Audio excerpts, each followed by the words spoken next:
Atrial septal defect होता ही है कि आपको पता है कि हार्ट के जो चेम्बर्स हैं ना, उसमें हमारे पास 2 एट्रियाँ हैं और 2 वेंट्रिकल्स हैं।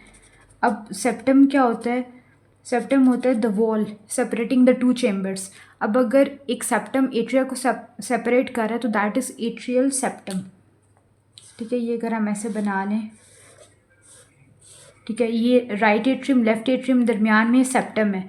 नॉर्मली ये इस तरीके से ऐसे आफ्टर बर्थ ये क्लोज होना चाहिए, लेकिन अगर इसमें कोई ओपनिंग कोई डिफेक्ट रह जाता है that is called atrial septal defect and that is a pathology. अब होता क्या है? It's a congenital acyanotic heart disease. Congenital है तो इसका मतलब कि ड्यूरिंग डेवलपमेंट, जब एम्ब्रोलॉजिकल जो टाइम पीरियड होता है 4th to 8th week of development, जिस टाइम पे हार्ट ट्यूब से चेम्बर्स बनते हैं, सेप्टेशन होती है चेम्बर्स में, वहाँ पे कोई पैथोलॉजी होती है। तो आपको पहले नॉर्मल एम्ब्रोलॉजी के बारे में पता होना चाहिए कि होता क्या है। During 4th week of development, 4th week से 8th वीक में ये सारा काम होता है कि हार्ट जो होती है ना that is a tube. Starting में उसकी डेवलपमेंट स्टार्ट होती है हार्ट की एज अ ट्यूब।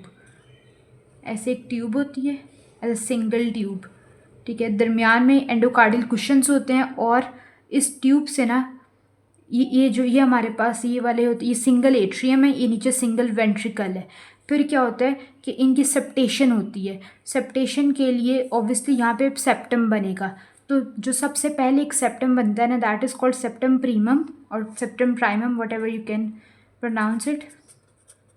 ठीक है, ये सेप्टम प्राइमम है और इसकी ग्रोथ हो रही है टूवर्ड्स एंडोकार्डियल कुशंस। मकसद क्या है इसका कि ये जो सिंगल एट्रियम जो सिंगल चेम्बर है उसके दो से एट्रिया बन जाए, मतलब राइट और लेफ्ट बन जाए, उसकी पार्टीशन हो जाए। तो नॉर्मली ये जो this is a normal thing. दरमियान में जो ये गैप है, जो ओपनिंग है, that is called ostium primum. ठीक है, अब होता क्या है कि ये जो सेप्टम प्राइमम है ना, it grows towards and fuse with the endocardial cushions. तो क्या होगा कि ये जो ओस्टियम प्राइमम है ये तो ख़त्म हो जाएगा, ये नीचे की तरफ ऐसे ग्रो करता है सेप्टम प्राइमम और उसके साथ फ्यूज़ कर जाता है। लेकिन before it completely gets fused with these endocardial cushions, क्या होता है कि ये जो है ना हमारे पास सेप्टम प्राइमम, इसके अपर पार्ट में सेल्स की रिग्रेशन एपोप्टोसिस स्टार्ट हो जाती है। ठीक है, ये नीचे वाला पोर्शन इसका इसके साथ फ्यूज़ कर गया और अपर पोर्शन में सेल रिग्रेशन होती है तो एक और ओपनिंग बन जाती है। This is a second opening which is called ostium secundum. ठीक है, तो ये जो सेकेंड ओपनिंग बनेगी that is called ostium secundum. Right after this क्या होता है कि on the right side of the septum primum, ठीक है, एक और सेप्टम बनता है, एक और टिश्यू की ग्रोथ स्टार्ट हो जाती है, that is called septum secundum. ठीक है, it grows and expands, it expands and covers most of the ostium secundum. इसको ये कवर कर लेता है। ठीक है, इस तरीके से इसको आप नाम दोगे सेप्टम सेकेंडम। ये एक बिल्कुल नॉर्मल चीज़ है। और फिर उसके बाद क्या होता है, ये आप देख रहे हैं दरमियान में ना, ये सेप्टम सेकेंडम और प्राइमम के दरमियान में ये एक ओपनिंग है। दिस इज़ कॉल्ड फोरामिन ओवैली या फोरामिन ओवेल। तो ये एक फ्लैप लाइक सिस्टम बन गया। तो इसमें क्या होता है कि बिफोर बर्थ या जो फीटल लाइफ होती है ना, इसमें पल्मोनरी रेजिस्टेंस ज़्यादा होती है। क्यों? क्योंकि जो फीटस है वो अपने लंग्स तो यूज़ कर ही नहीं रहा। ठीक है, तो जो पल्मोनरी वेसल्स हैं वो स्क्वीज्ड हैं, वहाँ पे रेजिस्टेंस ज़्यादा है। और एट द सेम टाइम जो प्लेसेंटा है उस तरफ रेजिस्टेंस कम है, तो सिस्टमिक सर्कुलेशन की रेजिस्टेंस कम है। ये सारी हम बात कर रहे हैं कब? फीटल लाइफ में। ठीक है, बिफोर बर्थ ये सारी बात हो रही है।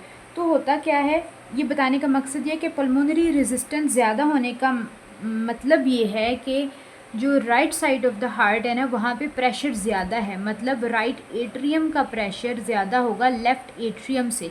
तो इसका मतलब ब्लड जो है वो यहाँ से राइट एट्रियम से ऐसे लेफ़्ट एट्रियम की तरफ जाएगा इन द फीटल पीरियड।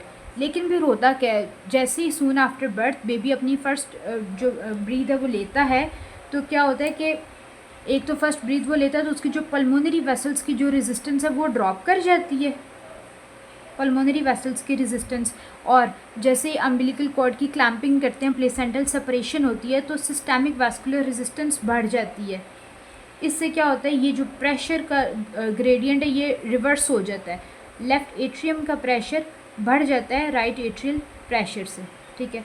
जब ये प्रेशर इस तरफ बढ़ेगा आफ्टर द बर्थ, तो क्या होगा, प्रेशर के साथ ये जो ये फ्लैप है, ये जो सेप्टम प्राइमम है ना, it acts as a flap, ये इसके साथ क्लोजली अटैच हो जाएगा और फिर फ्यूज़ हो जाएगा, एंड दैट फोरामिन ओवेल हमेशा के लिए बंद, फिर आप इसको नाम दे दोगे फोसा ओवेलिस का। This is a normal phenomena, ठीक है। अब हम बात कर लेते हैं कि एट्रियल सेप्टल डिफेक्ट कैसे होता है। तो एट्रियल सेप्टल डिफेक्ट इस तरह होता है, इसकी ना दो टाइप्स होती हैं। इट डिपेंड्स कि डिफेक्ट आ किस जगह पर है, प्राइमम में आ रहा है कि सेप्टम सेकेंडम वाली साइड पे आ रहा है। वैसे तो इसके डिफरेंट और भी इसके वेरिएंट्स हैं, लेकिन ये दो ज़्यादा कॉमन है। अगर सेप्टम प्राइमम की जो हमने बात की थी ना, ये ग्रो करते और एंडोकार्डियल कुशन्स के साथ फ्यूज़ कर जाता है, अगर इसका फेलियर हो जाए, failure of septum primum to grow towards and fuse with endocardial cushions, तो ये जो दरमियान वाली ओपनिंग है ओस्टियम प्राइमम, ये तो परसिस्ट करेगी, तो that defect will be called primum atrial septal defect. This is a rare condition, ठीक है, and it is not an isolated defect, it is commonly associated with other congenital cardiac abnormalities. ये 25% जो है ना ये हो सकता है। ज़्यादा जो कॉमन है दैट इज़ सेकेंडम AST। अब वो कैसे होता है ये देखें, यहाँ पे हमने देखा था कि ओस्टियम सेकेंडम बनता कैसे, कि upper part of the septum primum में सेल्स की रिग्रेशन होती है, एक नॉर्मल लेवल तक रिग्रेशन होगी, एक नॉर्मल लेवल तक ओपनिंग हमें चाहिए ostium secundum, that is okay. लेकिन अगर ओवर रिग्रेशन हो जाए ऑफ सेप्टम प्राइमम, ये वजह हो सकती है, तो फिर सेप्टम सेकेंड जो है ओस्टियम सेकेंडम वो ज़रूरत से ज़्यादा बड़ा होगा। या फिर दूसरी रीज़न कि ये जो सेप्टम सेकेंडम है जो ग्रो करता है और इस ओस्टियम सेकेंडम को ओवरलैप कर लेता है, इसको कवर कर लेता है, अगर इसकी अंडर डेवलपमेंट हो, ये छोटा हो, तो भी ये जो ओपनिंग है ये तो परसिस्ट करेगी।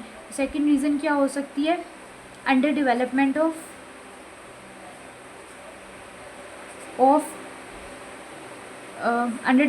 Of septum secundum.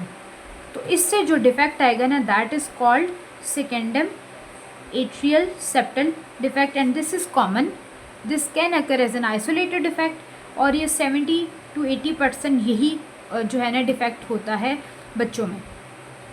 जो एट्रियल सेप्टल डिफेक्ट है ना, अब अगर ये हो गया प्रेजेंट, तो इसमें फिर क्या होगा, सबसे पहले तो आप इसको रिलेट करें पेटेंट फोरामिन ओवेल के साथ। ये देखेंगे ये जो एट्रियल सेप्टल डिफेक्ट है ना, इसमें डिफेक्ट कहाँ पे आया है, सेप्टा के फॉर्मेशन में, ठीक है, कि या तो सेप्टम प्राइमम की ग्रोथ नहीं हो रही, फ्यूजन नहीं हो रही एंडोकार्डियल कुशन्स के साथ, या फिर सेप्टम सेकेंडम की अंडर डेवलपमेंट है, या फिर सेप्टम प्राइमम की ओवर रिग्रेशन है। तो this is somewhat related to septa formation defect. लेकिन सेप्टा अगर प्रॉपरली बन गए हैं और बच्चे ने जब आफ्टर बर्थ अपनी पहली सांस लेनी है और उसका जो ये दोनों सेप्टा ने फ्यूज़ करके फोरामिन ओवेल परमानेंटली बंद होना है, अगर वो काम नहीं हुआ, मतलब फ्यूजन डिफेक्ट है ना, तो उससे जो कंडीशन होगी that is called patent foramen oval, ठीक है। सेप्टा फॉर्मेशन डिफेक्ट अगर है तो उससे होगा एट्रियल सेप्टल डिफेक्ट, और अगर यही दोनों जो सेप्टा हैं प्राइमम और सेकेंडम, इनका फ्यूजन डिफेक्ट होना, तो उससे होता है पेटेंट फोरामिन ओवेल। ये थोड़ा सा इसमें डिफरेंस है, लेकिन ये बहुत इंपॉर्टेंट है। अच्छा, अब हम coming back to the atrial septal defect, अगर ये डिफेक्ट है तो क्या होगा, after birth it will act as left to right shunt, ठीक है, लेफ़्ट से राइट की तरफ। अब लेफ़्ट साइड पे तो आपको पता है कौन सा ब्लड होता है, ऑक्सीजनेटेड। यही सारा ब्लड जब right side of the heart पे जाएगा, तो right side of the heart से ये दोबारा जाएगा लंग्स में, ठीक है, लंग्स से दोबारा किस में आएगा, left side of the heart में, और फिर बॉडी में जाएगा। तो बॉडी को जो हमारी सिस्टेमिक टिश्यूज़ हैं उन तक तो ऑक्सीजनेटेड ब्लड ही जा रहा है ना, that is oxygen rich blood. तो इस वजह से ये एसाइनोटिक कंडीशन होती है, अनलेस और अनटिल ये कंडीशन बहुत ज़्यादा क्रॉनिक हो जाए और शंट रिवर्सल हो जाए। अगर बहुत ज़्यादा क्रॉनिक कंडीशन हो ना, तो उसमें क्या होगा कि right side of the heart की रेजिस्टेंस इतनी ज़्यादा बढ़ जाएगी, राइट हार्ट की रेजिस्टेंस बढ़ जाती है। क्यों? क्योंकि जो पल्मोनरी सर्कुलेशन है ना, उसमें ब्लड की एक एक्स्ट्रा अमाउंट रिसीव कर करके ना पल्मोनरी वैस्कुलर रेजिस्टेंस डेवलप हो जाती है। तो राइट हार्ट की रेजिस्टेंस भी बढ़ जाती है, पल्मोनरी वेसल्स की रेजिस्टेंस बढ़ जाती है, राइट हार्ट का प्रेशर बढ़ जाता है, ठीक है, पल्मोनरी वैस्कुलर रेजिस्टेंस बढ़ने से राइट हार्ट का प्रेशर जो है वो बढ़ जाता है लेफ़्ट हार्ट से, तो मतलब फिर जो शंट है वो राइट एट्रियम से लेफ्ट एट्रियम की तरफ होगा। This condition is called Eisenmenger syndrome. ठीक है, अब इसमें साइनोसिस डेवलप हो जाएगा, और जो लेट एएसटी में या क्रॉनिक एएसटी में आइजनमेंगर जब होता है देन इट इज़ साइनोटिक, और इसमें जो साइनोसिस है ना that is more prominent in lower extremities. ठीक है, this can be a differential diagnosis and if ये तो हमने बात कर ली क्रॉनिक कंडीशन की। जो एक नॉर्मल या एक सिंपल अगर आप बात करो कि एएसटी, तो उसकी क्लिनिकल पिक्चर क्या हो सकती है? It can be totally asymptomatic और it can present in the adulthood. ठीक है, adulthood as the symptoms of heart failure like fatigue, like exercise intolerance, like breathlessness. ठीक है, क्यों ये सब क्यों हो रहा है? क्योंकि लेफ़्ट हार्ट से राइट हार्ट की तरफ ब्लड की शंटिंग होती जा रही है, राइट हार्ट पे ओवरलोड पड़ रहा है, तो जिसकी वजह से फेलियर के साइंस आएंगे और लेटर स्टेजेस में आइजनमेंगर डेवलप हो सकता है। This is the sign and symptoms of AST.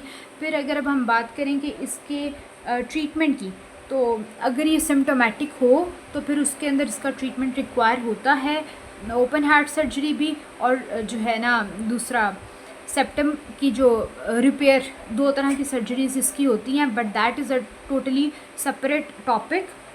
अभी तक के लिए अगर आपको कोई बात समझ नहीं आई तो पूछ लें कमेंट सेक्शन में, and stay tuned for the next video. अल्लाह हाफिज़।